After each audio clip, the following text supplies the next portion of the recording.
Artist Charles Gray, Fort Worth Community Arts Center. What's good, y'all? It's my show, Not For Sale. It's really a collection of different narratives, different conversations.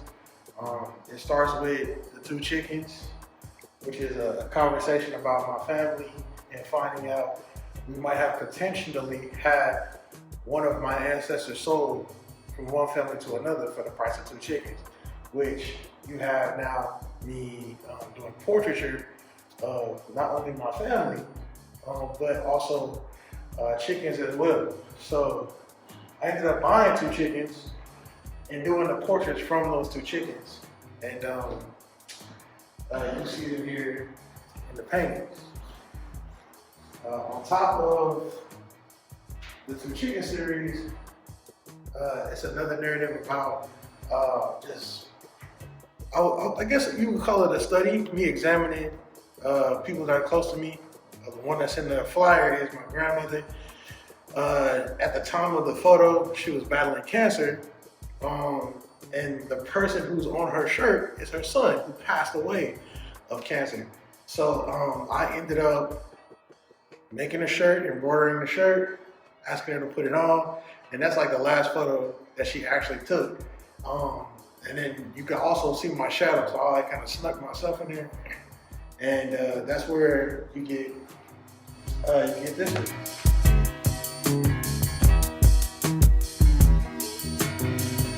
And when was this painted?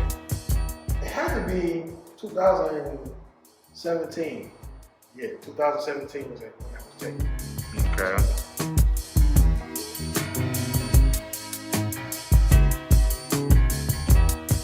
So what about this piece right here? That's actually Nanny.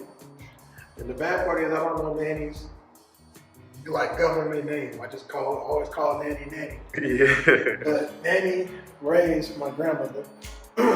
So, in tradition of the Black culture, when people pass away in a funeral, they have fans with the person's face on it. So, when my grandmother passed, it made me start thinking about Nanny. And I don't remember nothing from Nanny's funeral. I was so young. Mm-hmm. So I was like, I'm a fake Nanny, her own fan. I don't have a fan of Nanny, so let me make one. So that's where the Nanny fan came from. Yeah, that's awesome.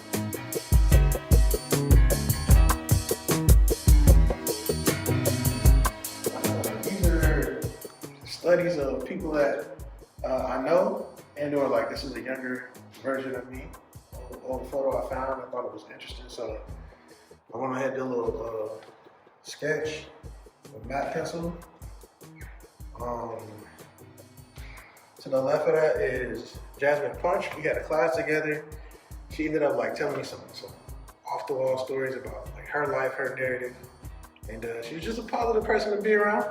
And I grabbed a picture of her and painted it. This is Dahlia Horn, also an artist. A humble person, don't really want to shine, but still want to paint. So her dynamic, I always found that weird, that you want to, be a part of something that involves other humans, but you don't want the human contact. So, that's her story.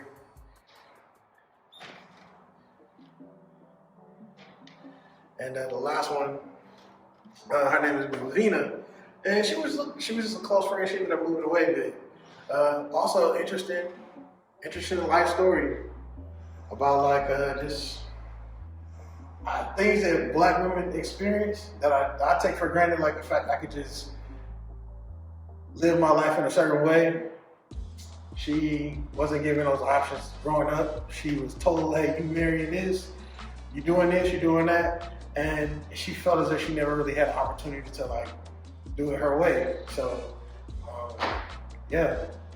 that's really where that one came from. Okay, now let's talk about this large scale piece, the piece that catches your eye as soon as you get in here. It's the title is Gasconade, and fittingly that's just a theatrical SAT word that means to do something flamboyantly. And that's what this was. We were at a Muhammad Paku's show in Dallas. This is Spencer Evans, another painter, myself. And when the cameras came out to take a picture, we started gascinating. We started being flamboyant and posing. And from that, I said, yo, this got to be a painting. So I got myself a large surface and got to work. And I wanted to keep these poses and these attitudes. I needed that to translate through the atmosphere. So I took the paint, went and got some gold paint and shot that all off through the atmosphere. That's how you got the gascinated.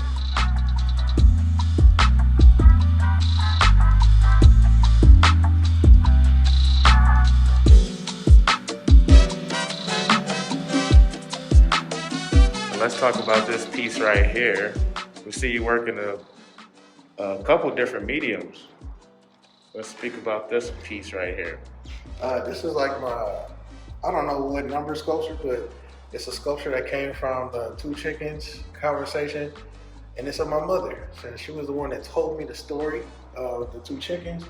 I feel like the narrative should kind of start with her, so I started this sculpture of her when she was a kid, and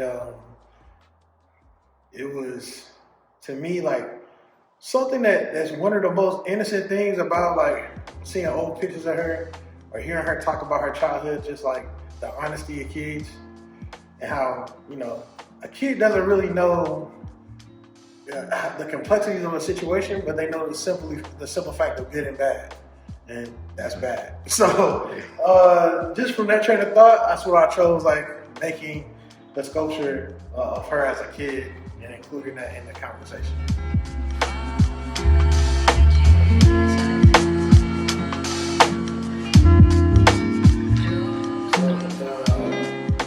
The background of this is my grandfather, Pawpaw, and Pawpaw was told that he was Native American, and I tried to gently tell him how it's not a lot of Native Americans with green eyes, So, you might not be, and if you're not, don't take it too hard. So we did Ancestry.com, and when the results came back, it said 0% Native American. It was like 33% British. So after the results came back, he looked at me and he was like, so I'm just a British nigga? I was like, unfortunately, Pawpaw, that's what it's looking like. And it was pushed heavily as a child, fair-skinned people having a relationship to Native American culture and that making you somehow more worth. And I wanted him to, be more prideful about being from Africa, having African DNA and having DNA from the Congo. So I depicted him as himself, but then genetically as he would look if he was just full Congolese, from the skin tone. So that's really where the diptych came from. Man, that's awesome. I'm glad I got to know a little bit more about that. I was wondering, with the two shades, I thought maybe you took two photos and the shade came over. This is the first painting from the reference photo that came from the sculpture, which is of my mother. She, the way the story was told to me, she was told something that she wasn't allowed to be able to do. And from that moment, Pawpaw took a picture right after she was told she could do that, and that's why this face has been made. The nice expression right there. So yeah, I always thought that, again, back to like the genuineness of children, like good and bad, like that's clearly something that didn't make her happy. And then that's a layer for me. And like the chicken conversation, it's a bad thing. It's not something that makes you happy. So it was easy to go ahead and include them into the conversation. Like, where do they sit in comparison to how I feel about what has happened to, or what potentially could have happened to somebody who is, in my lineage.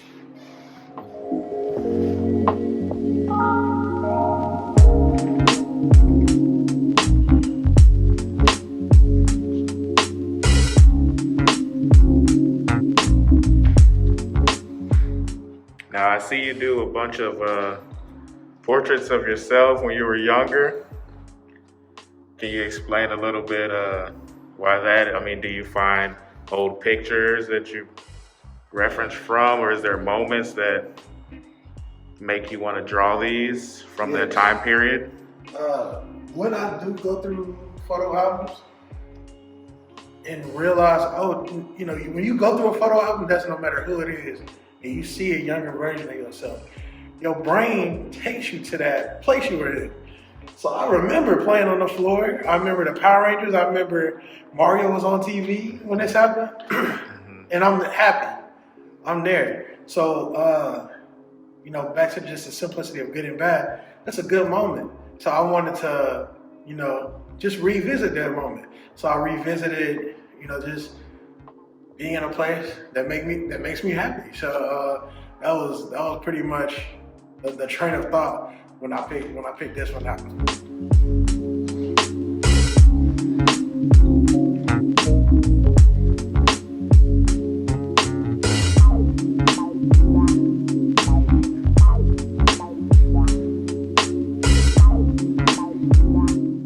I love these colors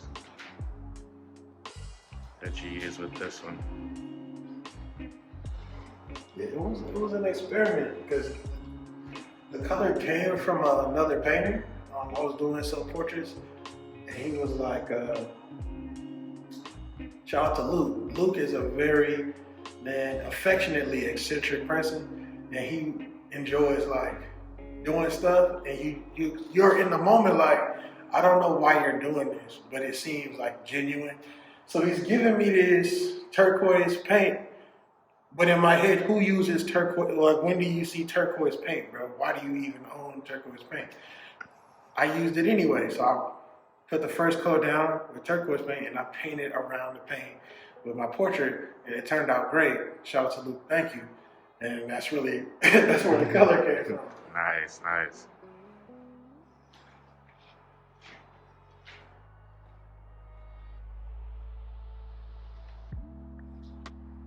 Now let's talk about this piece right here. I saw this the first time I came in, and I wanted to talk a little bit more about the detail on the inside of the chicken.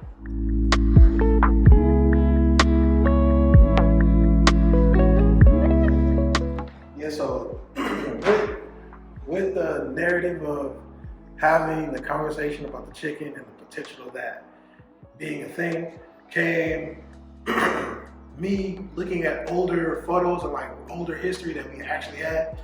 And on my grandfather's side, we had this photo of a woman that he thought was Native American, just because she had fair skin and long hair.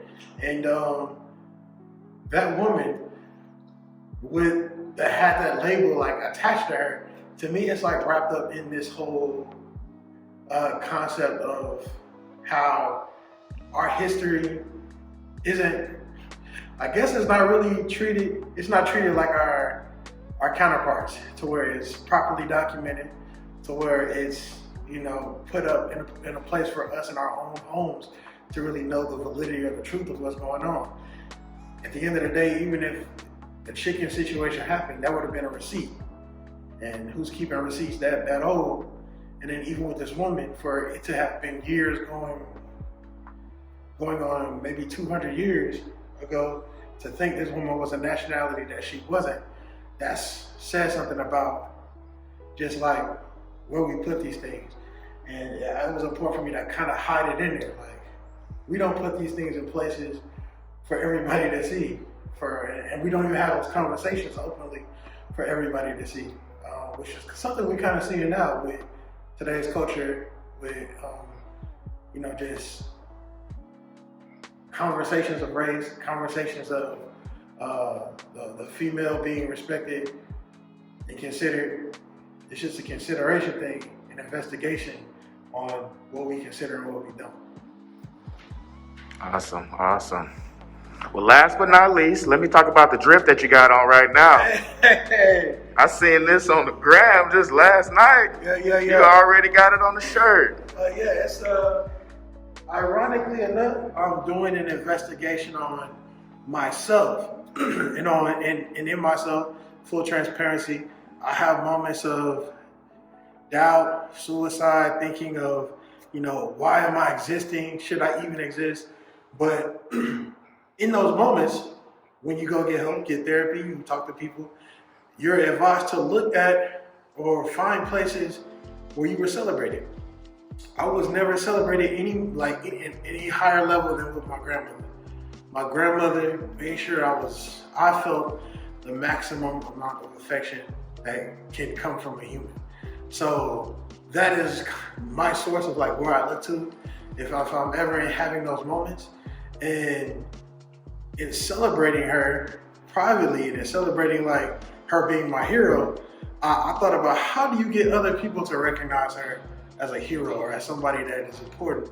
And I ended up like looking at people who are in popular culture that are celebrated, and a person I came across was Tupac. Personally, I don't listen to Tupac, no disrespect, nobody.